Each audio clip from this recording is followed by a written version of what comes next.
ఏ వయసులో చేయాల్సిన పని ఆ వయసులో చేయాలి. కానీ అలా కాకుండా ఒక మైనర్ బాలికను తీసుకుపోయి ఒక హాస్పిటల్లో ఆపరేషన్ సర్జరీ చేయమని చెబితే ఎలా ఉంటుంది?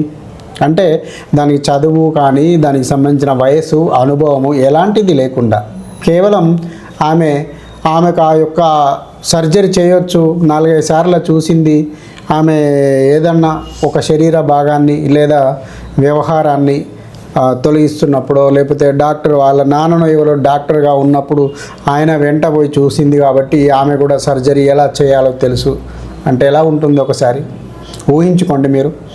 అలాంటిదే ఈ సంఘటన. అంటే ఇక్కడ సర్జరీ చేయడం వరకు పక్కకు పెట్టండి, సర్జరీకి సంబంధించిన విషయాలు లేదా శరీర భాగాలకు సంబంధించిన విషయాలు ప్రత్యక్షంగా ఎప్పుడు చూపిస్తారు? వాళ్ళు ఎవరైతే వైద్య వృత్తిని సర్జన్ వృత్తిని ఎంచుకున్నారో ఆ వయసు, దానికి సంబంధించిన జ్ఞానము, ఆ ఇంట్రెస్ట్ బట్టి అక్కడ వైద్య వృత్తిలో శరీర భాగాలను చూపెడతారు ప్రత్యక్షంగా. కానీ చిన్నపిల్లలకు ఎవరైనా శరీర భాగాలు చూపెడతారా? మనము వీడియో చేస్తున్నప్పుడు లేకపోతే ఒక న్యూస్ ప్రజెంటేషన్ చేస్తున్నప్పుడు కూడా మనము రక్తం లాంటి యాక్సిడెంట్ లాంటి విషయాలను దాచిపెడతాం, బ్లర్ చేస్తాం.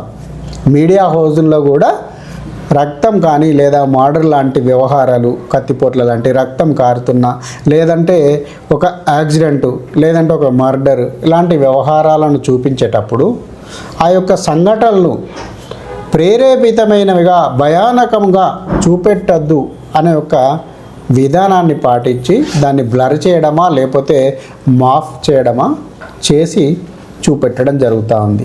కానీ అదే చిన్న పిల్లలకి ఇక్కడ ఒక ప్రబుద్ధురాలు, ఆమె టీచర్ వృత్తిలో ఉండి కూడా అంటే రేపటి భావి తరాలను తయారు చేయాల్సిన పనితనం ఆమె చేతిలో ఉండంగా ఆమె ఒక మెదడును, ఆవు తల యొక్క మెదడును ప్రత్యక్షంగా క్లాసు గదిలోకి తీసుకొచ్చి మరి పళ్ళెంలో పెట్టి మరి విద్యార్థులకు బోధించాలి అని చెప్పేసి ఒక సంకల్పాన్ని ఎంచుకొని తీసుకొచ్చి ప్రత్యక్షంగా ఆవు మెదడును క్లాస్ రూమ్లోకి తీసుకొచ్చి మరి పాఠాలు బోధించింది.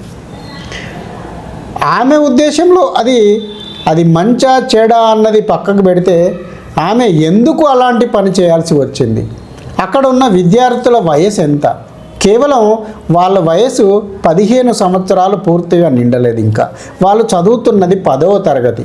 10వ తరగతి విద్యార్థులకు ఆవు మెదడు యొక్క విషయాన్ని చెప్పడానికి లేదా ఒక బొమ్మనో లేదా ప్లాస్టిక్ బొమ్మనో లేదా పేపర్పై ప్రజెంటేషనో చూపించి చెబితే ఇక్కడ నష్టమేమీ లేదు. కానీ ఆమె ప్రత్యక్షంగా మెదడునే తీసుకొచ్చి మరి క్లాసులో పెట్టి చూపించింది. అంటే ఎంత జగుప్సాకరమైన భయానకమైన, విద్యార్థులు ఎంతమంది తట్టుకోగలుగుతారు అందులో?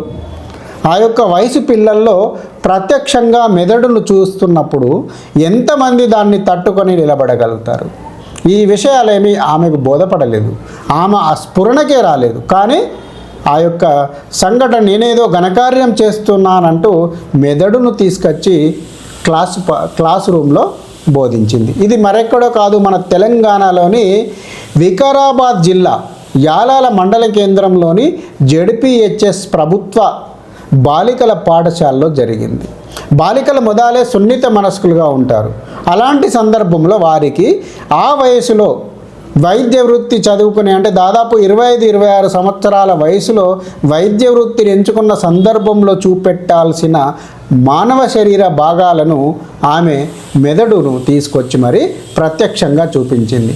అంటే ఇప్పుడు అదే పాఠంలో 10వ తరగతిలో మానవ శరీరం గురించి ఉంటుంది. అంటే ఒక మనిషిని చంపి ఆ శరీరాన్ని ఈమె చూపిస్తుందా? ఇప్పుడు మెదడును చూపించాలనే ఆలోచన ఈమెకు వచ్చింది. మరి మానవ శరీర నిర్మాణం గురించి చెప్పాల్సిన పాఠం వద్ద ఈమె ఒక మనిషిని కోసుకుంటూ చూపిస్తుందా అక్కడ ఆ పిల్లలకు? దాని అవసరం ఆ 10వ తరగతి పిల్లలకు ఈ ప్రత్యక్షంగా ప్రాక్టికల్గా చేసి చూపించాల్సిన అవసరం ఉందా? అసలు మన విద్యాశాఖ అంతగా చెప్పాలని బోధిస్తోందా? అయితే కేవలం ఈ 10వ తరగతి పిల్లలకు కూడా ఇక్కడ ఈ యొక్క ప్రత్యక్షంగా మెదడును చూపించి, రక్తం కారుతున్న మెదడును చూపించి విద్యను బోధించాల్సిన అవసరం ఎందుకు వచ్చింది అని ఇక్కడ ప్రశ్న ఉత్పన్నమవుతోంది. దీనికి గ్రామంలోని దాదాపు ఆ పిల్లల తల్లిదండ్రులందరూ కూడా ఒక నిరసన తెలియజేస్తే తప్ప ప్రభుత్వ శాఖ స్పందించలేదు. ఇంకా ప్రత్యేకంగా దీన్ని దృష్టిలో ఉంచుకొని కూడా ఆమె చేసింది ఏదో ఒక ఘనకార్యంలాగా భావిస్తూ కొన్ని విద్యాశాఖ ఉపాధ్యాయ సంఘాలు కూడా ఆమెను సమర్థిస్తుండడం ఇక గమనార్హం. అది ఎంతవరకు న్యాయమో, అసలు ఆమె చేసింది మంచేనా కరెక్టేనా అనేది కూడా విచక్షణ జ్ఞానం లేకుండా ఆమెను సమర్థిస్తూ మరియు డిఓకు ఆమెను సస్పెన్షన్ ఎత్తివేయమంటూ లెటర్లు ఇస్తున్నారు ఉపాధ్యాయ సంఘాలు కూడా ఇక్కడ గుర్తుంచుకోవాల్సిన అవసరం ఉంది. పిల్లలకు మరి ఆమె చెప్పింది, ఆమె ప్రత్యక్షంగా ఒక హింసాత్మకమైన సంఘటనను ఆ వయస్సులో, మైనర్ వయస్సులోనే చూపించడం కరెక్టేనా అన్న సంగతి మాత్రం మర్చిపోయి మరి ఆ ఉపాధ్యాయ సంఘాలు మాట్లాడుతూ ఉన్నాయి. మొదట ప్రక్షాళన చేయాల్సింది ఇలాంటి సంఘటనలు, ఇలాంటి యొక్క హింసాత్మక వాదాన్ని రేకెత్తించే యొక్క అది ఎవరైనా కావచ్చు, వారి పట్ల ప్రభుత్వం కానీ, పోలీసులు కానీ, వ్యవస్థ కానీ నిర్లక్ష్యంగా ఉండకూడదు అనేది ఇక్కడ మనం ఈ సంఘటనను బట్టి చూస్తే మనకు అర్థమవుతా ఉంది. జై హింద్, భారత్ మాతాకి జై.